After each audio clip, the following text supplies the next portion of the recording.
The one thing holding you back as an artist is also going to be your greatest asset, and that's creating a release plan. There's two main parts when it comes to a release plan, and it's the actual release schedule in which you release music over the next year or two, and there is the individual release plan that is catered to each individual release. Starting with the schedule, it tends to be the more difficult part for artists to define because it forces you to limit and put a time frame on your creativity. A release schedule means setting deadlines and timeframes and ultimately goals for which you want to finish different tracks by. If you've been riding the wave and releasing as you please so far, that's what's holding you back from taking the next level up in your artistry. If you release a few singles over a couple months and then don't release any more music for a year, you are going to lose the attention that you once had from anybody that has consumed those previous releases. It can be hard to force ourselves to create good work that's worth putting out within a time frame, but part of this is planning way ahead so you have time in the end. It can be difficult to put a timeline on your creativity in terms of telling yourself you have to finish some song that's of value enough to put out by a certain date. But this also forces you to plan enough in advance that you give yourself some wiggle room to really create your best work. I know we as artists just want to push out the music as soon as it's complete and get it to the listeners. But if we're willing to hold back on that just a little bit and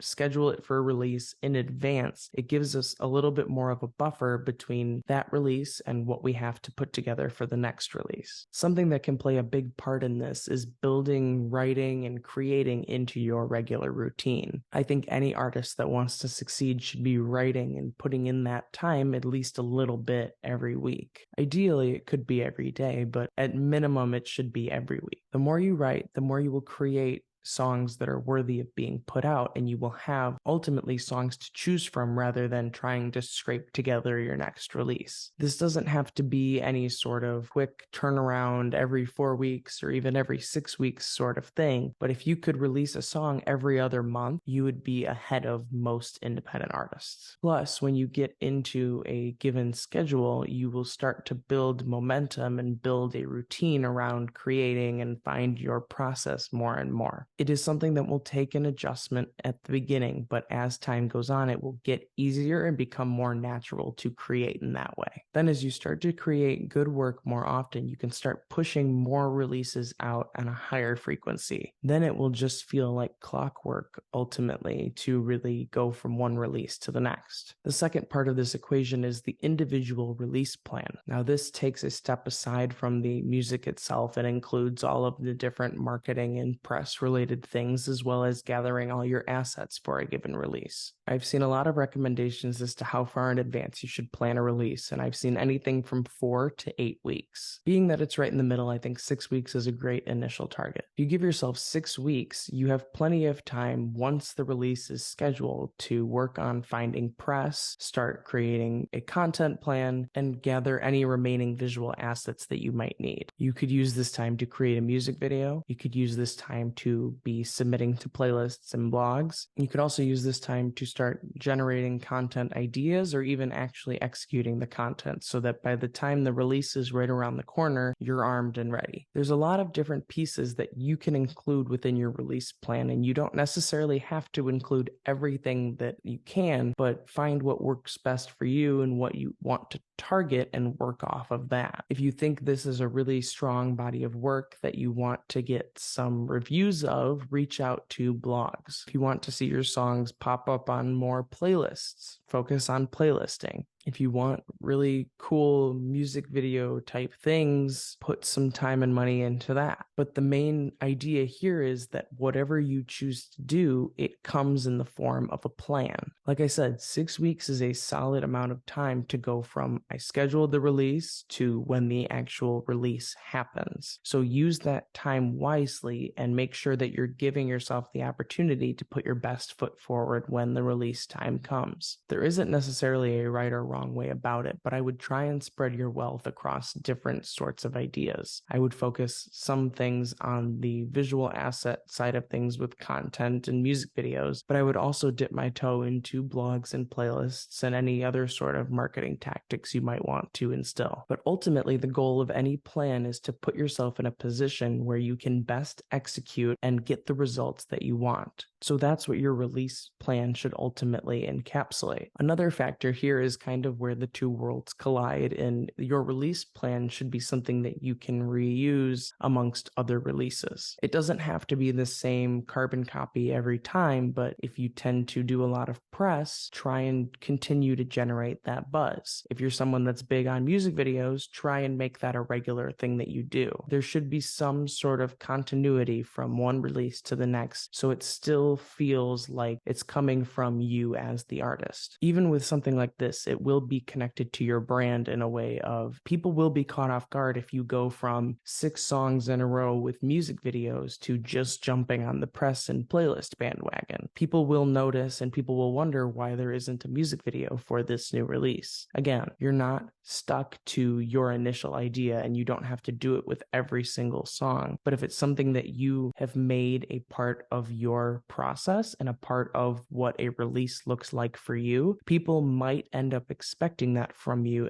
for future releases. So keep that in mind. The hardest thing for artists with this is putting a timeline on their creative process. In an ideal world, we would be able to create freely and not be too focused on meeting any sort of deadlines. It's the perk in being a creative. You're not stuck on this hard and fast schedule. Plus, there is certainly argument for creativity being lost or restrained in trying to make it fit a certain timeline or schedule. But the fact of the matter is that your music is a business. It is ultimately what you are making your own job. So there does have to be some sort of responsibility to meet deadlines and keep pushing out the work that you need to keep pushing out in order to sustain yourself as a business. The more music you put out, the more people will start to expect new music from you. Not necessarily more frequently, but there will be more eyes watching you and waiting for the next release. If you go from releasing regularly to falling off the face of the earth for a year, you might potentially risk losing fans and risk losing that attention.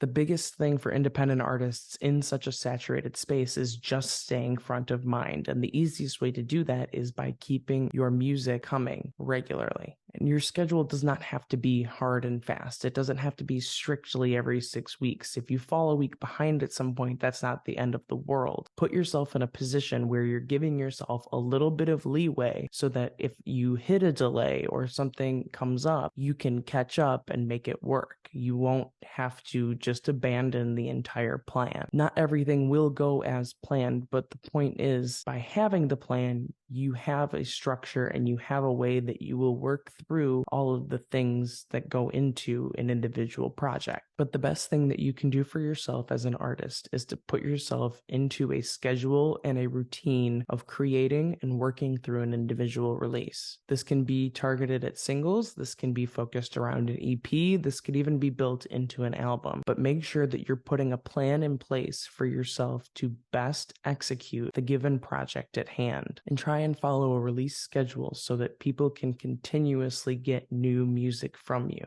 Simply putting music out more often than those around you is enough of a feat that people will recognize that and might just focus more on your work because they have more of it coming. The more you give people to listen to, the more people will find you and the more fans you will ultimately generate. Part of that is also having a plan in place for a given release to best succeed as well as you can. But part of that is having a plan for an individual release so that it can succeed as best as it can and you can execute it as best as possible. As much as it would be great to live in a world of it would be great to be able to create on a whim, but there is the business aspect of the industry and of being an independent artist that requires you to have some sort of structure to what you do. So take some time to plan out your next release and start to schedule out how you want to release your upcoming tracks. There's no wrong way about it. it, but find what fits for you best and try and follow that schedule. And don't let it be once a year. People need to hear your work, so set yourself up for success so it reaches the right ears. If you found value in this video, please subscribe to our newsletter and check out our content across different platforms. Thanks for watching.